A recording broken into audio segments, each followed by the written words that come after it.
Hello, in this video I'll show you how to check the battery temperature on the Samsung Galaxy S25 Plus. Okay, so the first step of the operation would be going to Play Store, and we have to now download the third-party app for checking these statistics.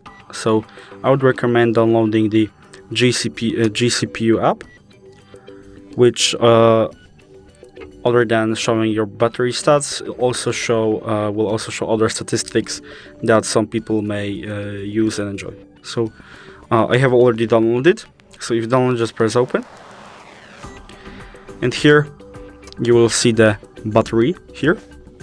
So we can press it, and now as you can see, you will see the battery level, the technology of the battery, the max capacity, and the temperature right here.